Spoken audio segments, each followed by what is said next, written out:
Okay. Chapter 12. The Final Days. We spent the rest of that long night circling Kennethuk Falls, trying to locate Duncan. We had no success. At last, reluctantly, the aliens decided we should return to our task, starting by preparing a new headquarters. Perhaps we should use the farm, suggested Creeblim. Probably the best idea, agreed Roxholm. It's the most isolated of our places. Your places? Asked Susan. Creeblim closed her middle eye. We bought several pieces of property last year. Susan nudged me. If the people who are upset about the foreign companies buying American buildings get word of this one, we're really going to wig out, she whispered. The farm was about 10 miles from Kennethuk Falls, and it was great. 50 acres of quiet countryside, with a big old house that was filled with nooks and crannies. It took us about half a day to get ready to move in. Most of that time went to creating a hiding place for the saucer, this time not beneath the house, but under the nearby barn. Once the hangar was ready, Broxholm and I used... Okay, they keep on not putting commas where there needs to be commas, but I'm no English major because I don't major in anything because I'm not in college, but once the hangar was ready, Broxholm and I used power tools from the saucer to dig a tunnel to the basement of the house. That's a prepositional phrase at the beginning of a sentence. To my surprise, there should be a comma there, I enjoyed doing the work.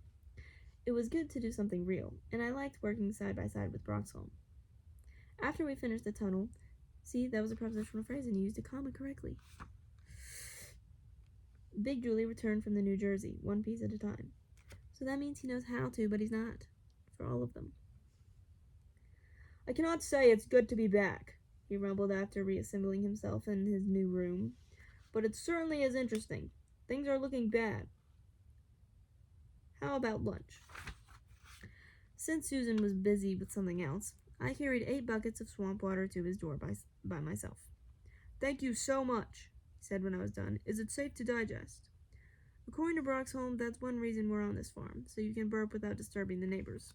Good, said Big Julie just before he set the walls to shaking. As I was walking away, he said, By the way, I talked the council out of canceling the mission after Duncan disappeared. I turned back and looked at his door. Why? I asked, which may have been a little rude, but was an indication of how astonished I was. This is too interesting to end right now, he said. Then, after a long pause, he added, Besides, I like you. He sounded embarrassed. I felt like I should say, I like you too, only I figured he would know that was a lie, so I just said, Thank you, very much. Don't mention it, he replied. Ever. I had a feeling he was serious. You have my word, I said. The next morning, still fretting about Duncan, I have to sneeze. The next morning, still fretting about Duncan, we started out our research again. We had only a few days left before it would be time to return and make our report, and about the only hope we were finding was the fact that no matter where we went, no matter how bad things were, there were always a few people trying to make things better. Memory. Walking along a city street lined with homeless people sleeping on the sidewalks, I saw a man who lived in a cardboard box reading a paperback book on philosophy. Memory. Standing in a welfare hotel where the government was paying $2,000 a month to keep a family of 5 in a single room. My father had told me how much he had paid each month for our house. As I watched the mother flick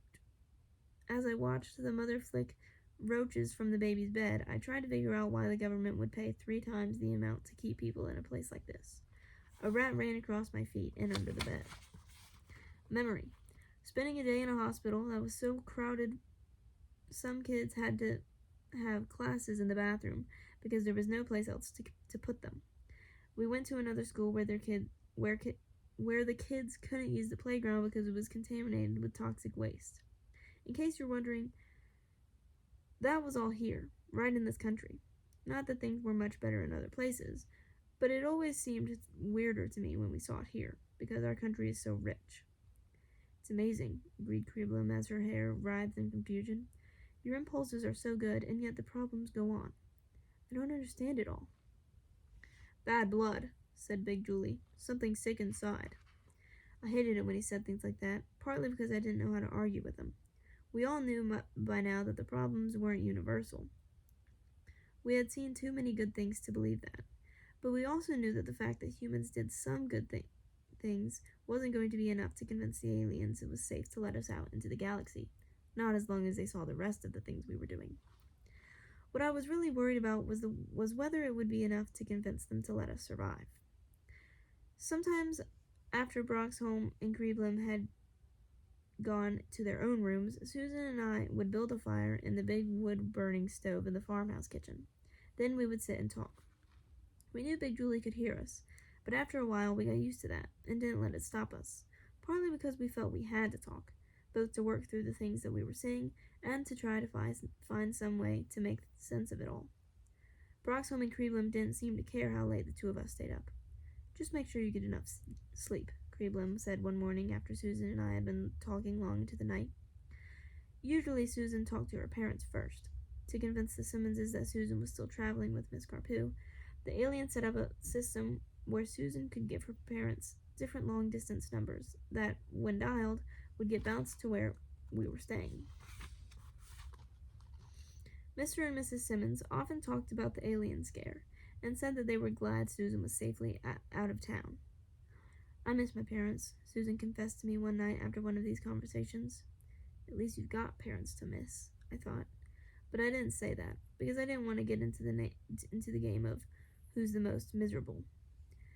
"Are you worried about them?" I asked. "I'm worried about everyone," said Susan bleakly.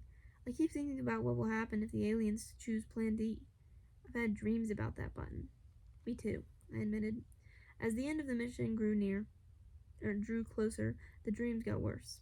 Also, Susan and I noticed something strange. Even as we were seeing the planet at its worst, we were both falling more and more in love with it. "I just want to fix things," she said to me one night. "I want to make it better." Of course, she had always been that way, but now she had an even clearer idea of how much needed fixing. The other thing that happened every night was that Creeblim spent more time trying to locate Duncan. "I simply cannot understand it," she said nervously. "What could have happened to him? But for that, we have no answer. Sometimes, after I had gone to bed, I would stare at the ceiling and try to make telepathic contact with him. A couple of times I almost thought I had something, but then I would get dizzy and it would fade away. Though the alien scare was pretty much confined to our state, it continued to get worse. For some reason, a lot of people had decided that the aliens were ready to invade and that the government was trying to keep things quiet. The more the rumors spread, the more the fear grew. The week after Andy had seen Big Julie, a small group from Kinnatuck Falls staged an anti-alien demonstration in the state capitol. And 2 days before we were scheduled to return to New Jersey, our monitors picked up a police report that roving gangs of teenagers were attacking and beating people they accused of being aliens. "See how you fear the outsider?" asked Broxholm the next morning. "This is the source of many problems." "But there must be a reason for it," said Creeblim. "There must be some sort of root cause for so much fear and hatred. If we could discover that root, maybe we could find a cure." It was the most hopeful thing that I had heard either of them say in a couple of weeks. "Perhaps we should go to one of those demonstrations," said Broxholm. "Maybe we'll learn something from it." I wasn't sure about this. I figured people would be shouting things that might really offend the aliens. When I mentioned that, Creeblim replied, What can we hear that is more offensive than what we have already seen? We have to return to the ship tomorrow. We may as well do this today." Tomorrow? I felt a clutch of fear. Tomorrow we would go back to space. Tomorrow we would report to the Interplanetary Council. Tomorrow the fate of the Earth would be decided. Which made it oddly fitting, I suppose, that later that afternoon I found myself in a march around the Capitol, carrying a sign that demanded action against the aliens. I had never been in a demonstration before. I was amazed at how energy seemed to flow through the group. As the emotions grew stronger, a kind of electricity seemed to bind the crowd together. To my astonishment, I felt myself being sucked into the group, as if I had become a part of something larger than myself. The shouting grew louder, the chants more ferocious. People made speeches claiming that the government was hiding the truth about the alien menace. Then someone threw a rock. That was all it took for the situation to erupt. Before I knew it, the crowd had become a mob. Soon the police were shooting tear gas. Within minutes, the demonstration turned into a riot. As the first bit of gas began to burn at my eyes and nose, The crowd was flowing like a living thing, splitting into pieces, then reforming. It made me think of Big Julie. As the mob surged back and forth across the open square in front of the Capitol, I was actually picked up and carried by the momentum of the crowd. Soon I had lost track of Broxholm, Creedlam, and Susan. A moment later, I fell. For a few terrifying seconds, people were trampling over me. Then a man and a woman stopped to help me to my feet, even though that put them in danger of being run over themselves. Coughing, gasping, choking, I worked my way to the edge of the square, where a little girl grabbed me by the arm. "Krepta," she cried, dragging me toward an alley. "Thank goodness I found you." I had been chased, stepped on, and gassed. At the moment, I was too dazed to wonder why this kid was calling me by my alien name. I just followed her. The end. Who is that girl? I actually have no idea. Chapter 13 is called Charlene, so let's assume her name's Charlene. See ya!